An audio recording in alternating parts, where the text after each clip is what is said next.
tudo que você queria saber e não tinha para quem perguntar sobre Nucoin, a gente vai responder hoje. A gente não, né? O Fernando e o Vitor.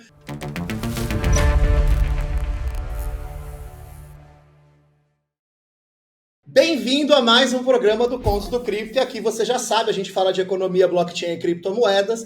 E hoje a gente vai falar especialmente de criptomoeda. A gente está aqui hoje com o Fernando Chapsky e com o Vitor Pérez, que são os fundadores da Nucoin. E eu tenho certeza assim, que é uma coisa que está todo mundo querendo saber. A gente tem ouvido muita pergunta, a gente vindo falar com a gente, pedindo. Cara, a gente quer saber sobre a Nucoin, então hoje é o programa. Tudo que você queria saber e não tinha para quem perguntar sobre Nucoin, a gente vai responder hoje. A gente não, né? O Fernando e o Vitor. Então, deixa eu só apresentar rapidamente os dois aqui para vocês terem uma ideia de com quem vocês estão falando. Então, o Vitor, ele começou a carreira na Goldman Sachs, chegou a ser vice-presidente, e aí depois de passar por um monte de posição dentro do Nubank, hoje ele é um dos fundadores da Nucoin. E o Fernando começou também no Goldman Sachs, 2016 ele entrou para o Nubank, e também depois de passar por um monte de posições, inclusive head da área de prevenção de fraudes, head da área de investimentos, hoje ele é o diretor-geral da Nucoin. Eu sou o Kenneth Correia, sou diretor de tecnologia, estou curiosíssimo para entender de onde esse projeto veio, para onde ele está indo, tenho certeza que eu vou sair com bastante resposta hoje. Bom, eu sou o Estevão Riso de sempre, né, aqui host do episódio, e eu já quero cair direto nas perguntas, porque eu quero aproveitar o máximo tempo desses dois. Vocês não sabem, foi difícil conseguir, porque estavam lançando a Nucoin aí, todo o processo. Então vamos direto para a pergunta aqui. Eu queria, assim, para dar um pouco de contexto, vocês podem explicar um pouco sobre o que é a Nucoin? Talvez tenha algumas pessoas aqui que não sabem exatamente do que é o projeto, né? Mas a maioria das pessoas ouve o nome e acha que é uma moeda. Mas pelo que a gente entendeu estudando o projeto, lendo o Light Paper, que inclusive quem que tiver curiosidade está listado aqui embaixo, né, o site da Nucoin e o Light Paper, ele é um token de utilidade, ele é mais um programa de pontos, né? Então vocês podem explicar um pouco o que é, as diferenças, para quem está caindo de paraquedas entender um pouco melhor? Oi, gente. Muito obrigado pelo convite, Estevão e Kenneth. É um prazer estar aqui com vocês e contar um pouquinho mais da história de Nucoin. E, endereçando sua pergunta diretamente, Nucoin, de fato, é um token de utilidade.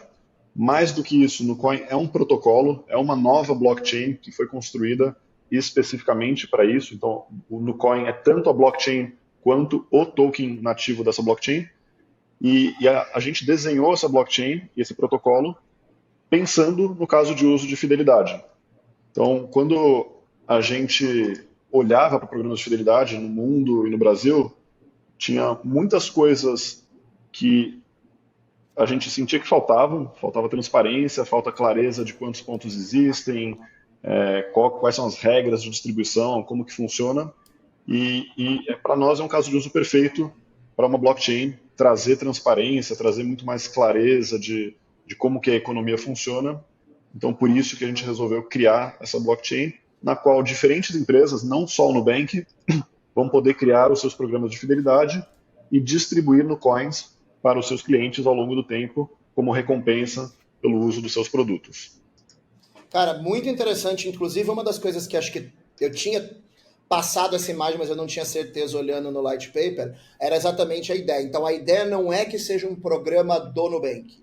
Ele ou da Nubank, né? É um projeto que a ideia é que outras empresas venham a usar isso também como seus programas de fidelidade, né? Eu estava na dúvida que vocês falam em trazer parceiros, então eu queria entender se o parceiro era para benefício ou não é. O parceiro vai poder criar o programa dele dentro usando esse protocolo, é isso? Excelente pergunta. Sim, quando a gente olha para a fidelidade, em linhas gerais, é muito mais poderoso você ter uma coalizão, você ter várias empresas se unindo para criar um programa de fidelidade com muito mais pontos de contato com os clientes, né? Então, com vários momentos em que os clientes vão poder ganhar pontos e também com muito mais escolhas de benefícios. Pegando um exemplo bem simples aqui, né? Se for um programa de fidelidade somente do seu posto de combustível, legal, mas você vai usar aquilo lá no máximo, digamos, uma vez por semana e vai trocar por pontos ou trocar por algum benefício uma vez a cada 6 meses. Quando você une o posto de combustível, a sua instituição financeira, o lugar onde você faz supermercado, a sua drogaria, você acaba criando muito mais profundidade nesse programa de fidelidade e muito mais oportunidade de converter pontos por benefícios. Então, a gente vê um valor grande de ter não só o Nubank, mas ter várias outras marcas envolvidas. A gente já vem falando com várias outras marcas, né? Até está disponível no nosso roadmap o plano de anunciar. Então, desde a largada, a gente criou pensando nisso, que não seria a moeda ou o token de utilidade do Nubank, mas sim seria o token de utilidade de uma coalizão, de um programa maior descentralizado. E aí tem vários modelos possíveis, a gente está explorando alguns deles, desde modelos em que o parceiro só oferece benefícios, até de fato esse modelo que eu chamaria de full, né, em que o parceiro faria o próprio programa totalmente fora até do ecossistema do Nubank. E é aí, isso, usando o protocolo, é aí que a gente quer chegar.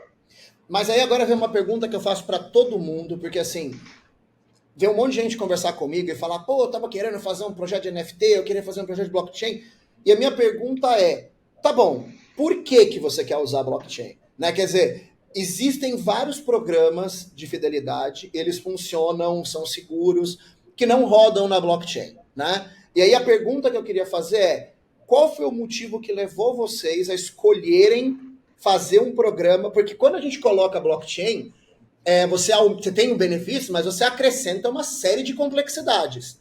Então, por que essa escolha de usar uma blockchain para um programa de fidelidade?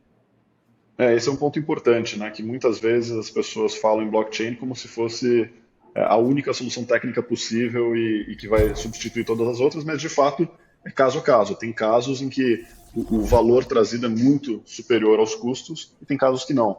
No nosso caso, assim, primeiro, programas de fidelidade já foram implementados em várias outras tecnologias, né? Inclusive analógicas. No começo você tinha cartões de clube de vantagem, selos colecionáveis lá dos anos 60 e anos 70, e funcionava. Então, assim, um business que já existiu em outras tecnologias, e aí é bem justo o que a blockchain vai trazer de benefício para isso. E para nós o principal ponto é que, conforme os programas de fidelidade vão crescendo, acaba tendo um incentivo muito perverso e uma concentração muito grande de poder no emissor do programa, geralmente.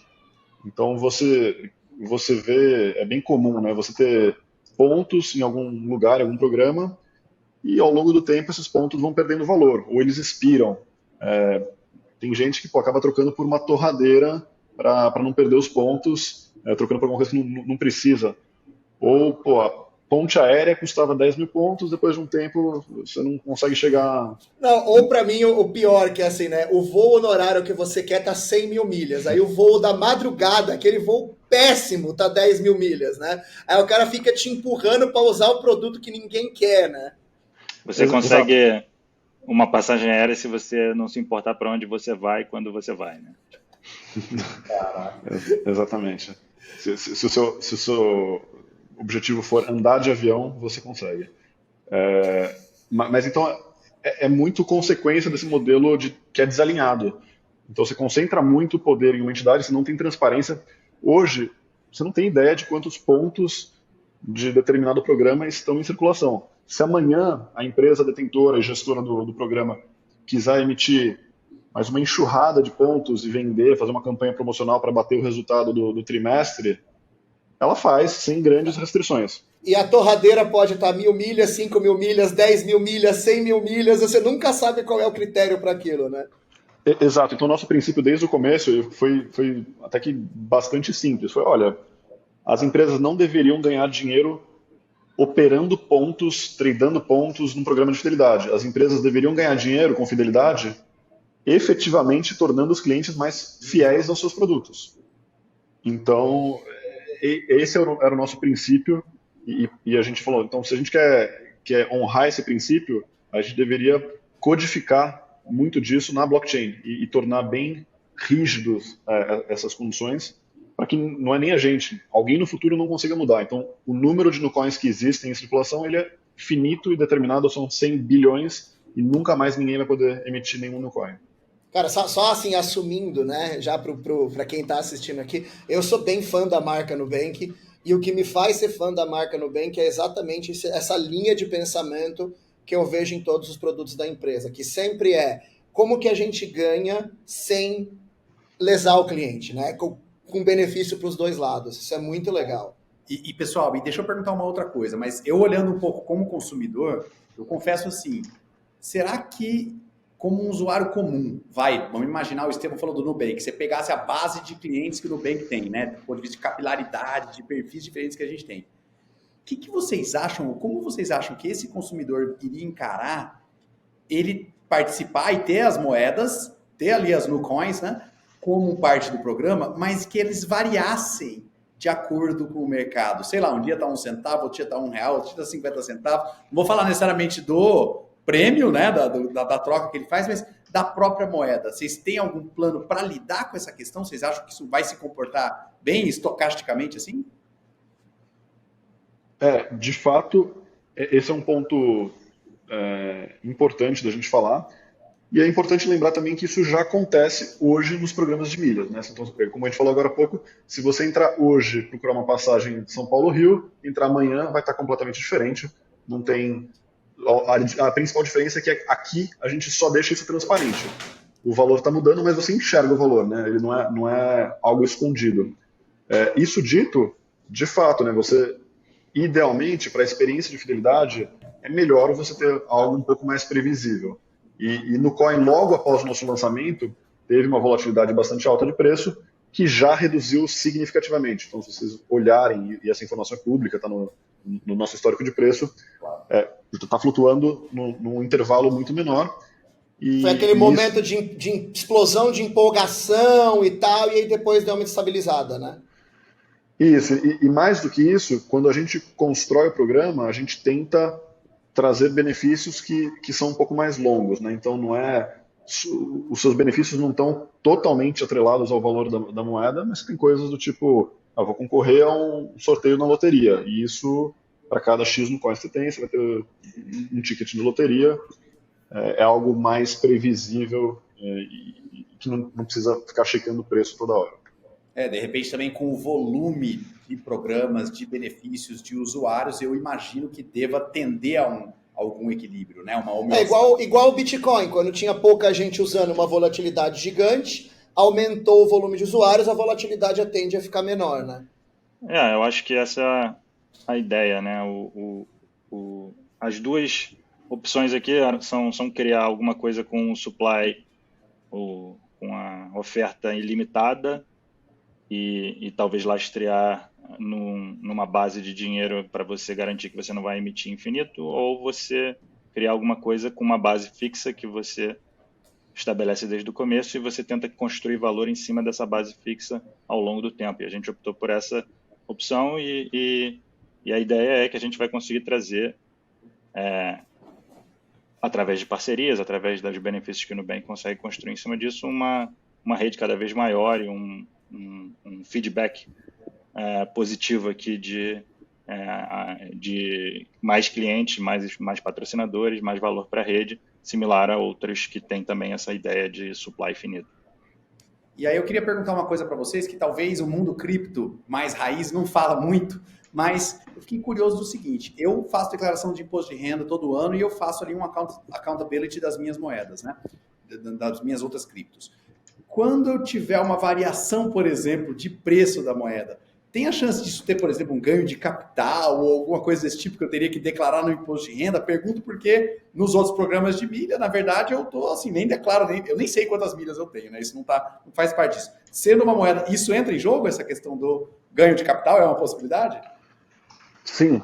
Então, o lucro eventualmente obtido com ganho de capital de Nucoin, ele é tributável, sim. A gente, inclusive, publicou semana passada um post no nosso blog explicando como declarar e qual que é o procedimento. Vamos até deixar o link com vocês para poder divulgar aqui para quem tiver dúvidas. Boa. Legal.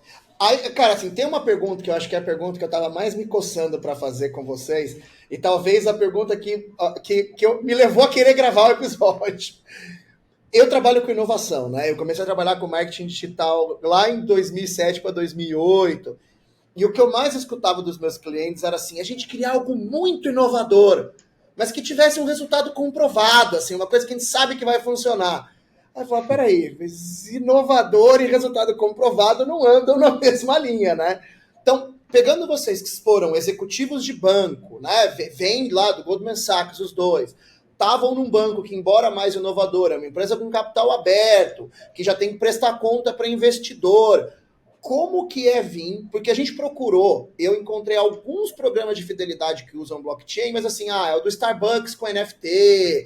Eu não encontrei nada consistente no porte do que vocês estão criando que o investidor do Nubank ou que um alto executivo fosse olhar e falar, não, beleza, tá modelo comprovado, né?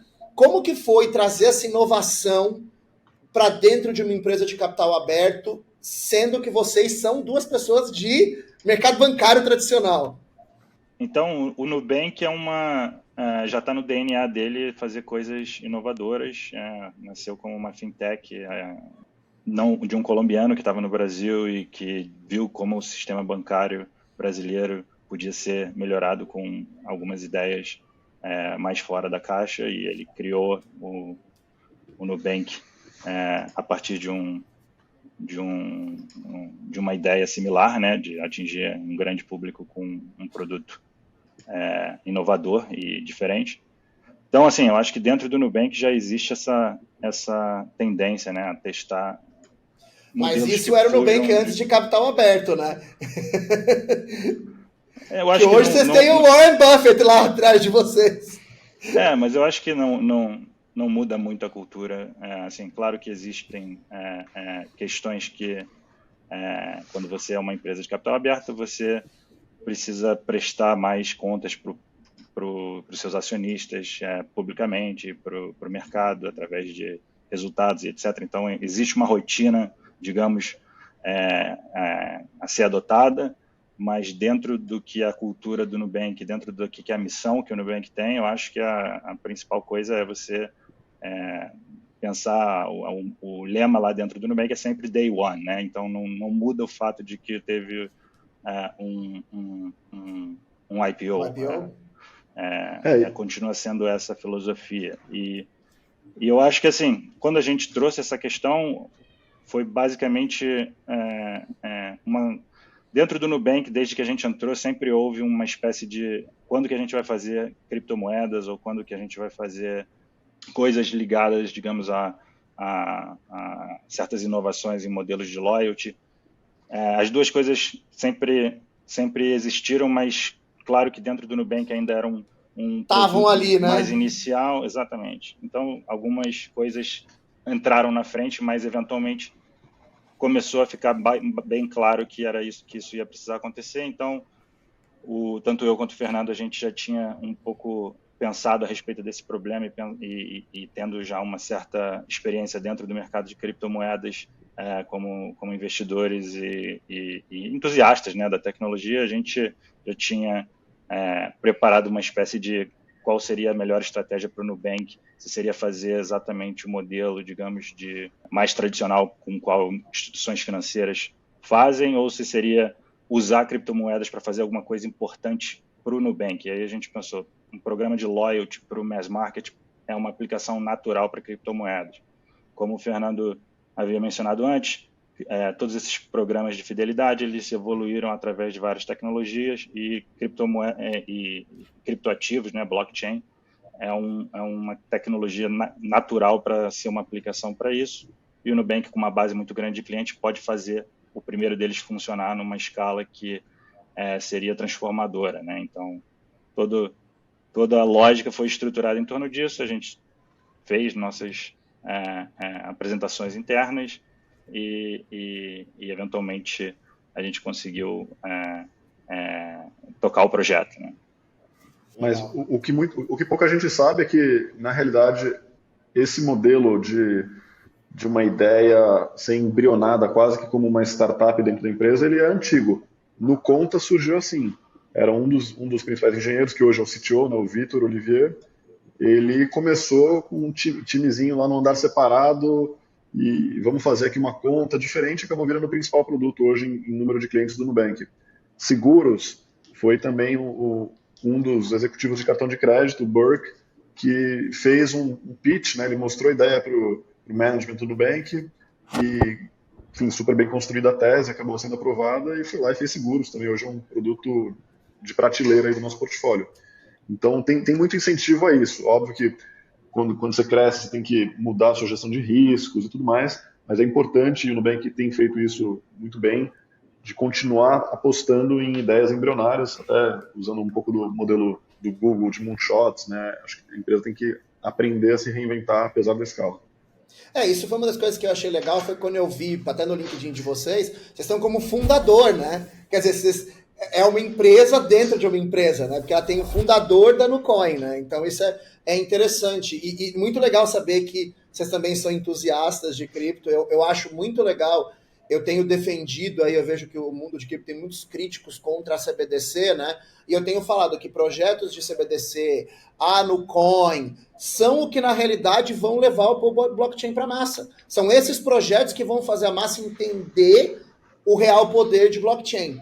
Mas uma outra pergunta que eu queria trazer para vocês era, né? Vocês vieram com um go-to-market no momento complexo do mercado, né? Para quem é de Web3. Então, todo um medo em cima desse mercado, pós quebra da FTX, Estados Unidos, né, dando um trabalho em cima de blockchain. E, além disso, logo depois do lançamento, vocês tiveram aquela situação de... Eu não lembro quanto que foi, mas foi 900% de valorização. Eu lembro que foi muito, né? Como que isso reverberou dentro do Nubank, né? Essa questão assim, tipo, e agora? Tipo, 1000% de valorização. Como que aconteceu isso lá dentro? Pessoal, talvez quem não era tão entusiasta de cripto quanto vocês. Boa, vou separar em dois aqui, tá? Acho que o primeiro tema, e isso a gente fala todo dia, né, com o nosso time de produto, é a importância de desenhar um produto em que a blockchain é quase que um detalhe. A gente, quando está fazendo um produto para o mercado em massas, que quer chegar em dezenas de milhões de brasileiros, não dá para você esperar que as pessoas vão ler o seu white paper e ter perguntas sobre o tokenomics e questionar você sobre como que funciona o mecanismo A, B ou C. Não, você tem que fazer um negócio que é bom para o cliente, que resolve um problema que o cliente tem no dia a dia. E é isso que a gente tem tentado fazer, né? Então, a gente inclusive usa muito como inspiração o lado bom dos programas de fidelidade que já existem, que tem muita coisa boa que já foi feita. Quer dizer, o público nem precisa saber que é uma blockchain, ele só precisa saber que é um programa de benefícios melhor do que os outros. Exatamente. Então, esse é o nosso foco dia e noite, simplificar a experiência e, claro, tem um percentual pequeno dos nossos usuários que são super entendidos e vão querer ir no detalhe, olhar no nosso Block Explorer como que estão se comportando as transações, quantos blocos por segundo e etc. E a gente quer fornecer isso, a gente quer ter um conceito que normalmente chamado de Progressive Disclosure, né? Quanto mais você quiser de informação, mais acesso você tem, mas não está ali poluindo para todo mundo. Esse é um princípio que norteia a gente aqui. Quanto à oscilação de preço, a gente, logo após o lançamento, teve uma demanda, um volume gigantesco, né? Nos primeiros dias, muito acima do que a gente esperava. E justo no começo, né? O negócio ainda está meio beta, o negócio veio... E aqui a gente não interfere no preço, a gente deixa o preço se formar por oferta e demanda.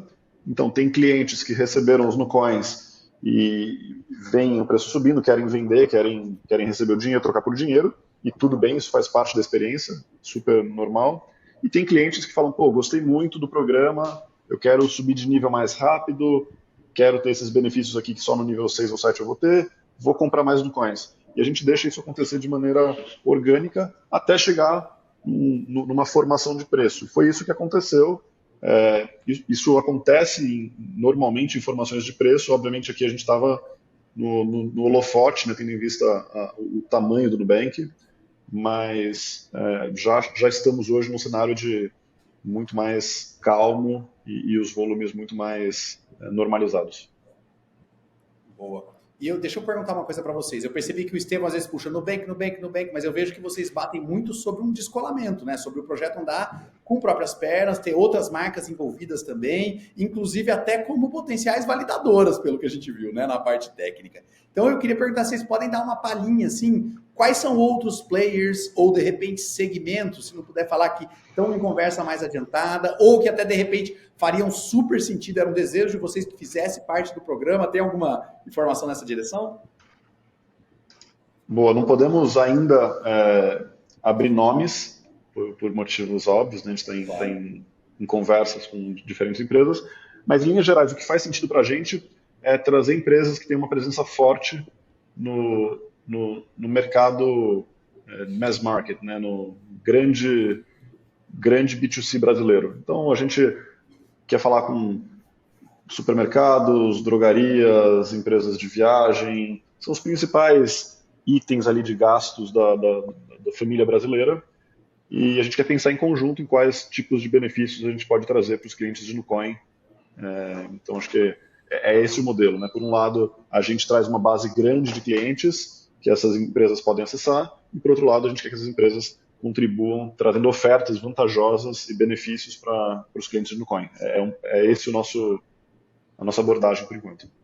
Tá legal. E aí, uma outra coisa que eu queria perguntar para vocês, que a gente tem visto cada vez mais esse processo acontecer, a galera tá chamando, inclusive, de abstração de cripto, que é aquela ideia de que você não usa necessariamente o termo blockchain, ou Web3, ou criptomoeda. De alguma forma, você foge, quando você faz isso, de algumas associações potencialmente negativas, né? O Estevão falou de NFT mais cedo, e a gente tem visto um backlash muito grande. Então, isso foi algo que vocês chegaram a discutir? Isso é alguma coisa assim, by design, igual você falou, deixar meio que de lado? Como que foi a visão de vocês interna na concepção?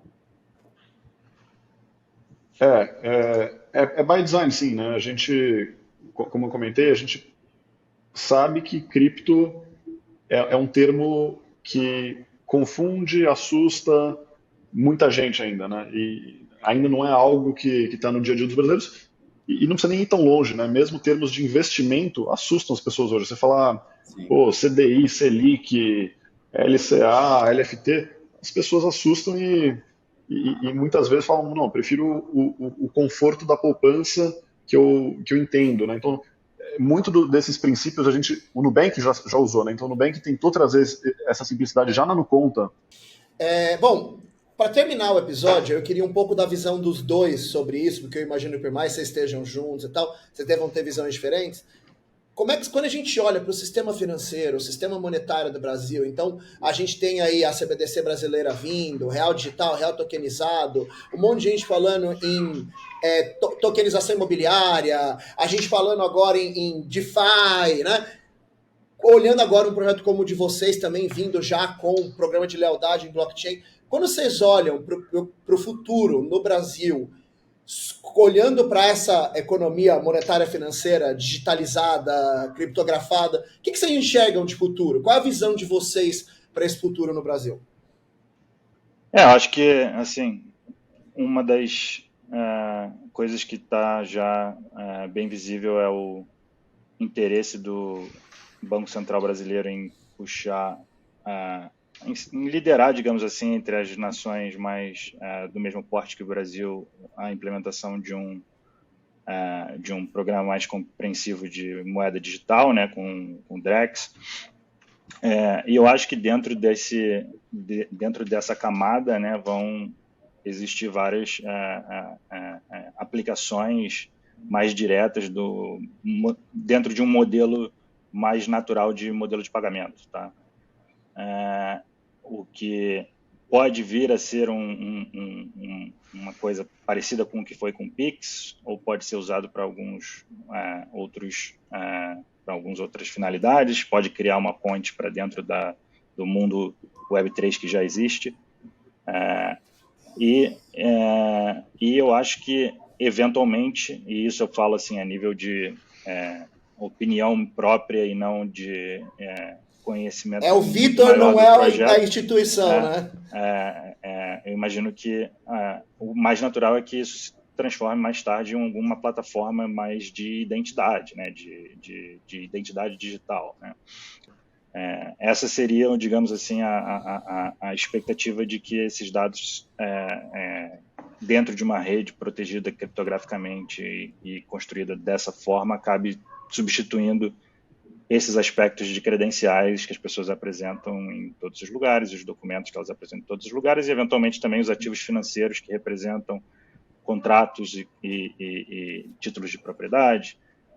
Tudo isso a gente já viu um pouco disso com o conceito, né, de NFT, assim, que é um construto que já mostra que isso é possível dentro de um protocolo blockchain. Claro que para você migrar digamos, de uma infraestrutura financeira, toda ela baseada em uma determinada tecnologia para uma nova forma de pensar e uma nova forma de distribuir esses dados e manter esses dados, é um processo que leva algum tempo. Se todo mundo parar para pensar que há mais ou menos 13 a 14 anos atrás o próprio Bitcoin era só um pedaço de papel que alguém tinha escrito, né? Assim, então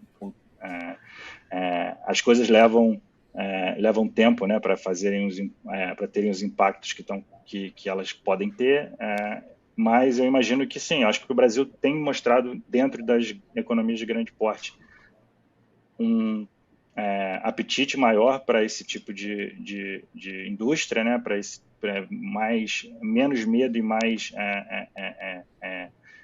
digamos, o que é o potencial para isso e o que o Brasil pode ter como oportunidade dentro desse mundo e criar oferecer para desenvolvedores e para as pessoas produtos que em outros lugares talvez estejam sendo mais dificultados, né? Então eu acho que o Brasil pode aproveitar essa onda muito bem, né? Somos o 7º já, né, em uso de tecnologia blockchain, nós somos o 7º em volume já, né? Sim. Fernando, sim. Desculpa. Fernando, e você? Qual que é a sua visão aí? Acho que trazendo até um pouco mais para o curto prazo, o Brasil teve um protagonismo absurdo do Banco Central no tema de pagamentos instantâneos, né? Então, o Pix foi uma revolução sem precedentes, mesmo comparado com a Índia, que era o case de sucesso anterior. E só de olhar hoje a quantidade de novos modelos de negócio, de conveniência e facilidade que foi gerado pelo Pix, eu espero que tenha diferentes ondas nesse sentido que vão se propagar com os novos casos de uso, né? Então, alguns mais imediatos, por exemplo, o famoso payment on delivery, né? Se você hoje vai comprar um carro ou um imóvel, é péssima a experiência. Você tem que fazer um Pix ou uma TED ainda, dependendo. Assina o documento ou transfere o dinheiro? Quem que faz primeiro, né? Fica naquela situação horrível, né? Então, tem alguns casos de uso super imediatos como esse. Automação de processos. Hoje ainda tem muita coisa manual no mundo de investimentos, tem muita coisa ilíquida. Então, mercado de precatórios, mercado de empréstimos que não foram pagos, né, no mercado secundário, é super, super ilíquido. Então, tem poucos participantes comprando, e acho que dá para democratizar muito mais isso com tecnologia blockchain. A nossa aposta é no mercado de fidelidade, que também tem várias das ineficiências que a gente comentou no começo. Então, a gente tem usado no Coin a nossa contribuição para esse movimento, para reescrever a maneira como fidelidade é feita no Brasil. Bom, eu quero agradecer demais a presença de vocês. Vocês vão continuar aqui com a gente para gravar o episódio da próxima semana. Mas eu quero agradecer de verdade você que está aqui assistindo o episódio com a gente até o final. Então, quiserem saber mais dos dois que estão aqui, os links estão aqui embaixo. Tem o light paper da Nucoin aqui também. Lembra de sempre entrar no link, pelos links oficiais que a gente coloca aqui embaixo, né? E a gente se vê no próximo episódio do Contos do Cripto.